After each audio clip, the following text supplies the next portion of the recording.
منتخب كوريا الجنوبية لحساب الجولة الثانية من مباريات المجموعة الثامنة. أشبال الناخب الوطني وحيد حليلوزيتش أظهروا إرادة كبيرة منذ البداية وخلقوا عدة فرص عن طريق كل من براهيم فغولي وسليماني قبل أن يفك هذا الأخير العقدة ويفتتح باب التسجيل محاربي الصحراء في الدقيقة 26 ليضيف رفيق حليش الهدف الثاني دقيقتين بعد ذلك. رفقاء بوغرا واصلوا الضغط رغم التقدم بثنائية ونجحوا في إضافة الهدف الثالث عن طريق عبد المؤمن جابو بعد عمل رائع من إسلام سليماني في الدقيقة 38. وفي الشوط الثاني دخل الكوريون بقوة وقلصوا النتيجة عن طريق سونغ هيونغ مين في الدقيقة 50 ليرد محارب الصحراء بهدف رائع بعد تيكي تاكا جزائرية بين فاغولي وابراهيمي الذي سجل الهدف الرابع في الدقيقة 62. الكوريون لم ييأسوا وسجلوا الهدف الثاني في الدقيقة 72 عن طريق كوجيا تشيول ليتحمل لاعب الخضر ضغط المباراة إلى غاية نهاية اللقاء لتعلن صافرة الحكم الكولومبي نهاية المباراة وبداية الأفراح في الجزائر والوطن العربي والعالم الإسلامي أجمع. مبروك للجزائر على هذا الفوز الذي طال انتظاره 32 سنة كاملة. و1 2 3 فيفا لاجيري. غادر وفد المنتخب الوطني الجزائري صبيحة الاثنين مدينة بورتو أليغري متجها نحو مدينة سوروكابا أين يتواجد مقر الإقامة استعدادا للمباراة المرتقبة يوم الخميس المقبل ضمن منافسات الجولة الثالثة من المجموعة الثامنة أمام المنتخب الروسي.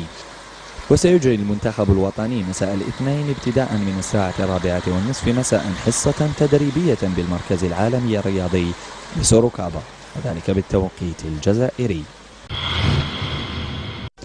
توقيت مباراة المنتخب الوطني الجزائري الثانية أمام كوريا الجنوبية في المونديال أسال كثير من الحبر من خلال الانتقادات اللاذعة التي وجهتها العديد من الأطراف للفيفا بضرورة تغيير توقيت اللقاء واستبداله بلقاء أكثر قوة مثل البرتغال والولايات المتحدة الأمريكية.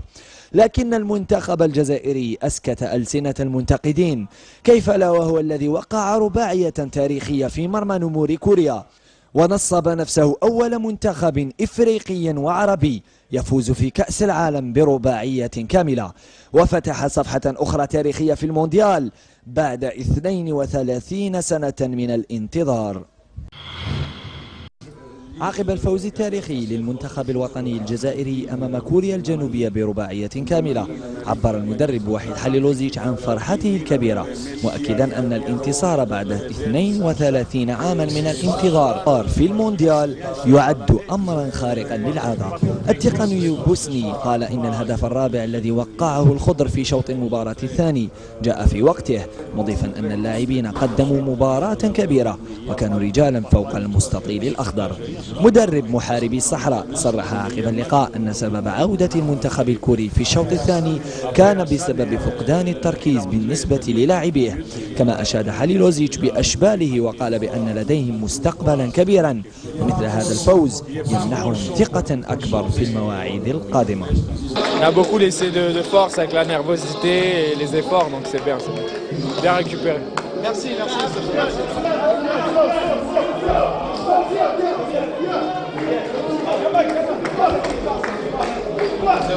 C'est pas fini encore.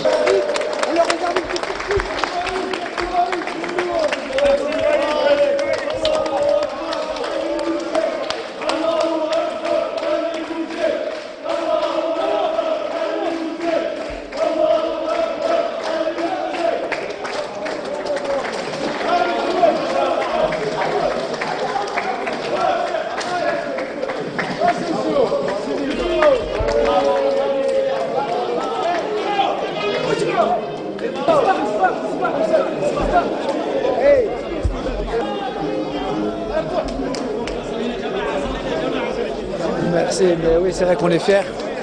On ramène une victoire après 32 ans en Coupe du Monde. Mais comme on a dit, on n'a rien fait. Inch'Allah, jeudi, ce sera un grand jour. Inch'Allah, jeudi, ce sera un grand jour. Merci. Une belle victoire, c'est exceptionnel. On est vraiment très heureux, mais il reste un match et Inch'Allah, on va faire un grand match. C'est ça le beau football algérien. Ouais, bien sûr, voilà. Comme j'ai dit, c'est pas une victoire à 23, c'est une victoire à 40 millions d'Algériens. On est vraiment que dans le boulot. Très belle victoire, on est très contents.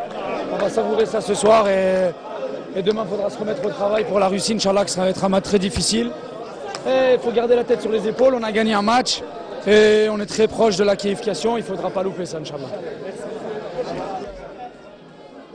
Bismillah ar-Rahman ar-Rahim, ouais, on est content. C'est clair que je pense qu'on a su répondre. On a su répondre par la bonne manière en imposant notre jeu. Surtout en première mi-temps, 3-0, ça nous a fait beaucoup de plaisir, beaucoup de bien. Après, c'est vrai qu'au bout de 3-0, l'équipe coréenne a tout tenté, a attaqué, ce qui nous a mis un peu en difficulté, mais on a resté concentré. L'essentiel, c'est la victoire. Ça fait longtemps que l'Algérie n'avait pas gagné, mais hélas, nous, les joueurs, demain, il faut qu'on oublie ce match.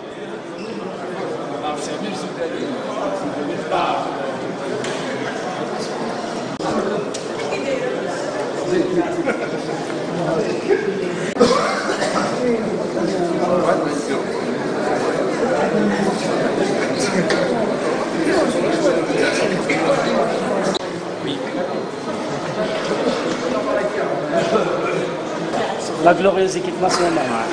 Merci beaucoup et bon courage.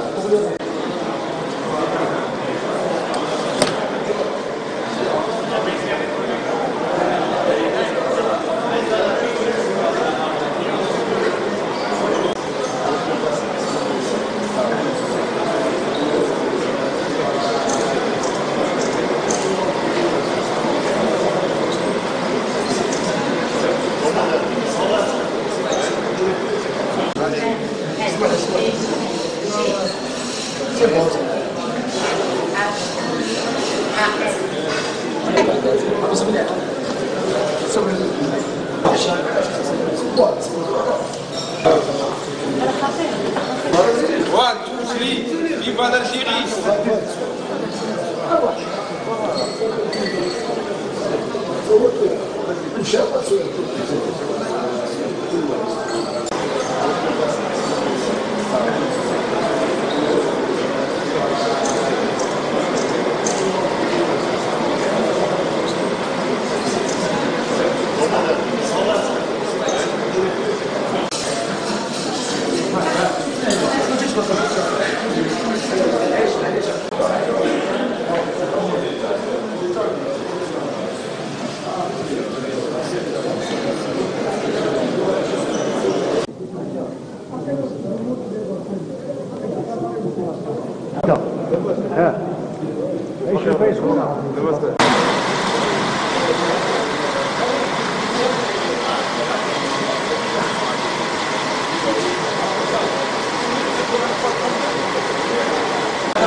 في أجواء رائعة كما شاهدتم. غادرت العناصر الوطنية فندق أوتيل دو فيل هنا في بورتو أليغري على أمل أن يعود المنتخب الوطني إلى هذه المدينة، لأنه في حالة تأهل المنتخب الوطني سنعود إلى هذه المدينة أين ستلعب مباراة الدور الثمن النهائي، إما أمام المنتخب الألماني أو أمام المنتخب الأمريكي. على كل حال أجواء مميزة عاشها الفندق ليلة أمس بحضور عائلات اللاعبين الذين سمح لهم لأول مرة بالمبيت في هذا الفندق، أين قضوا الليلة مع اللاعبين في أجواء كما قلنا أكثر من رائعة. فرحة كبيرة، فرحة هستيرية صهرت أمس بعد هذا الفوز الكبير والرائع أمام المنتخب الكوري. على كل حال المنتخب غادر اللحظة فندق أوتيل دو فيل متوجها إلى مركز الإقامة بسوروكابا، على أن يغادر غدا مركز سوروكابا متوجها إلى كوريتيبا أين سيلعب المنتخب الوطني آخر مباراة له في الدور الأول أمام المنتخب. المباراة الثالثة ستلعب أمام المنتخب الروسي وهي مباراة مصيرية، ولكن اليوم مغادرة المنتخب الوطني كانت تحت هذه الأمطار الغزيرة وبرودة الطقس التي عادت من جديد اليوم في مدينة بورتو أليغري. رضوان بوحانيكا، مبعوث الهداف تيفي من أمام مقر إقامة المنتخب الوطني في بورتو أليغري. إلى المراسلات القادمة إن شاء الله.